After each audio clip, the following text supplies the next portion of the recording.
These are the shows that give us more reasons to binge. Welcome to WatchMojo.com, and today we're counting down our picks for another Top 10 Netflix Originals. Toothpaste dries up a zit on my chin.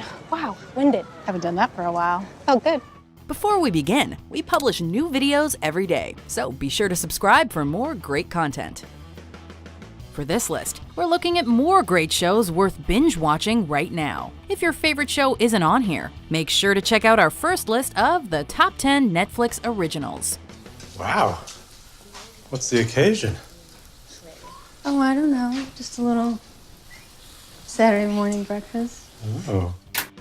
Number 10, Lady Dynamite. A lady's got to be ready for when it happens. And right now, it's happening. From the minds behind South Park and Arrested Development is a sentence that sets the bar pretty high. But shows based on a stand-up comedian's life or routine don't always translate well to television. Maria Bamford decided to take the risk and bring her neurotic brain and fragile ego to Netflix. They're angry and they want me to get angry, and I'm not angry. While not exactly a situational comedy, the show is loosely based on her real-life struggles with Hollywood, her family, and her mental health, and is told with heavy use of flashbacks. His career choices for me in the past haven't always been so great, like the time he insisted I could improvise on a network sitcom. Traditionally, these themes don't scream out comedy, but Bamford's unique take on life definitely makes up for it. It's episodic comedy like you've never seen before. You must feel pressure to be funny all the time. Not really. Number 9, The Crown. My name is Elizabeth. And long live Queen Elizabeth. When original content from streaming services started sneaking into the Golden Globes and Emmy Awards, people took note. But nobody thought that Netflix would start picking up awards and nominations so quickly. But they did, with The Crown's 2017 Golden Globes win for Best Television Drama and Best Actress in a Drama Series. She is the essence of your duty. Loving her, protecting her. Chronicling the rise to power of Claire Foy's Queen Elizabeth II, this incredibly expensive show was a huge gamble for Netflix, but it seems to have paid off.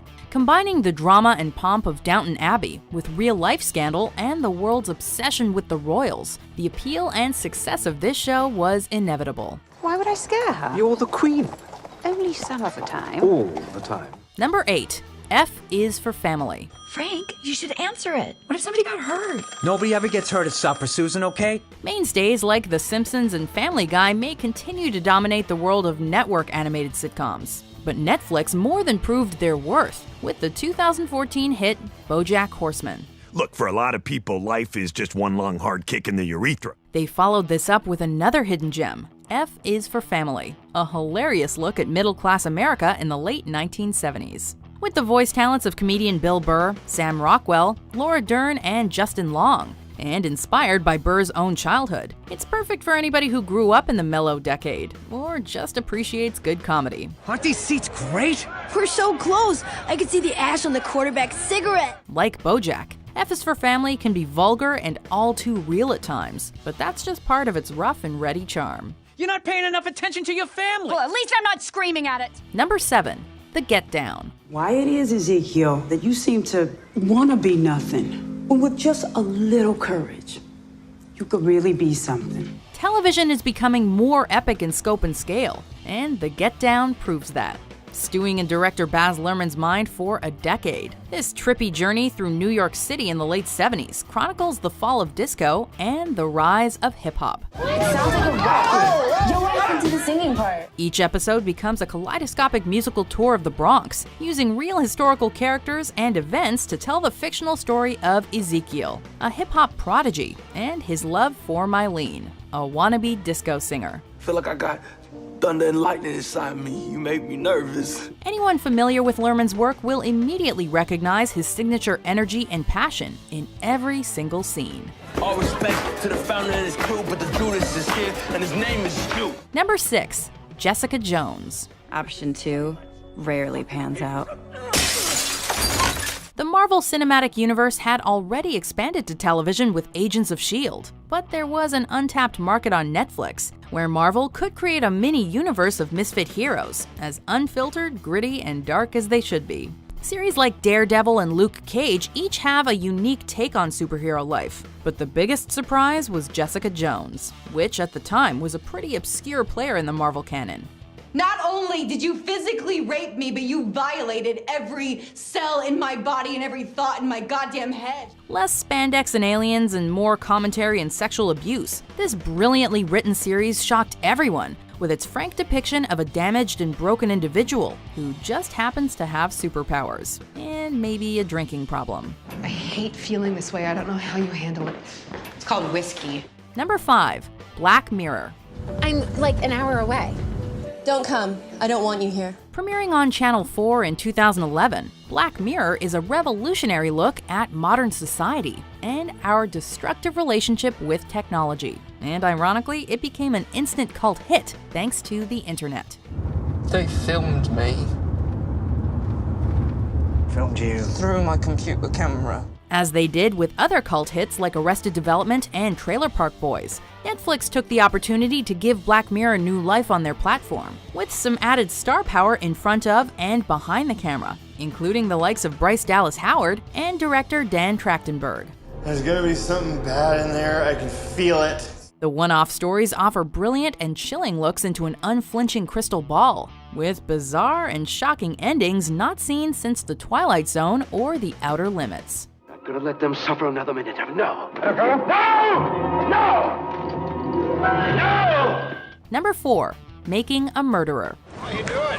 Oh, hello. How are you? Oh, pretty good. People are obsessed with murder mysteries, especially stories about real-life homicides and wrongful convictions like Rectify or the podcast Serial. And this docuseries, about a man wrongfully convicted of rape, released after 18 years in prison, then convicted again of murder, became a worldwide phenomenon. The people that were close to Steve knew he was harmless. He was always happy, happy, happy. The implications of what the filmmakers present to the audience, almost 10 years of material about the conviction of Stephen Avery and his nephew Brendan Dassey, is damning to the US legal system. Of course, the motivations behind the show are controversial and clear, and its influence has even reached the White House. But even so, this is an irresistible drama that will have you demanding more. Number 3. Master of None. Me and, this young lady were... Yep, there it is. Aziz Ansari is not a lazy guy. Apart from the book publishing, stand-up shows, and wrapping up Parks and Recreation, Ansari figured that 2015 wasn't busy enough. So he decided to create, write, and star in a new show inspired by his struggles as a 30-something actor in New York City. I want to try it again, but this time, we need you to do an accent. You mean like an Indian accent? Yeah. He pokes fun at his family, his upbringing, his personal issues, and how the entertainment industry treats an American Indian actor such as himself. Look, man, Indians just aren't at that level yet. Yeah, there's more Indians popping up every now and then, but we're like set decoration. Written from the heart, and with the biting social commentary we've come to expect from him, this Emmy Award-winning hit is the millennials' version of a day-in-the-life sitcom. Why do you have to go to work so early? Can't you quit and just start working at Bonin Industries? What's Boning Industries? Number 2. Narcos. Yo soy Pablo Emilio Escobar Gaviria. Streaming and producing films and shows from countries worldwide, Netflix has long had international appeal. A bilingual original series seemed inevitable, and Narcos ended up becoming one of their biggest hits to date. Mega. Gracias, Don Pablo. The first 2 seasons follow the investigations and real-life rise and fall of drug kingpin Pablo Escobar, with following seasons likely to follow another historical drug dealer. The show's intense drama garnered international praise, especially for Wagner Moura's portrayal of Escobar from the late 70s to his death in 1993. All that time hunting him. And just like that, I'm looking down at Pablo Escobar. With multiple accolades, including Emmy and Golden Globe nominations, and impressive immersive production design, Narcos breathes new life into the tried-and-true police procedural drama. Nosotros somos bandidos, Pablo. Sí, okay. Before we reveal our number 1 pick, here are some honorable mentions. Katie, you gonna be around later? Yeah. Cool. So am I. That was weird. You know me, dude. I'm good for it. I'll come right back. Hey, you know what? I got this. It's cool. Are you sure? Yeah. Yeah, I'm sure. Okay. And a pack of cigarettes? Who are you? I'm Alice, honey. I'm a nurse at St. Louis Hospital. What's your name? I'm the OA. Number 1. Stranger Things. No, that came from something else.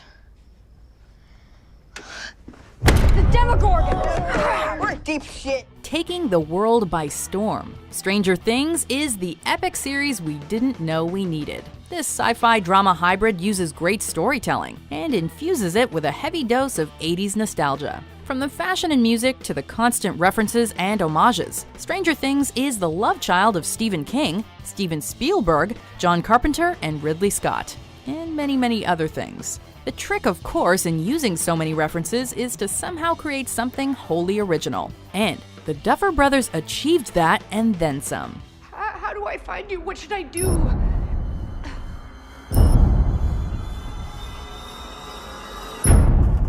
The story of a young boy's disappearance in a small town, and the possible involvement of a nearby mysterious government facility ignited the imaginations of viewers everywhere. Ah!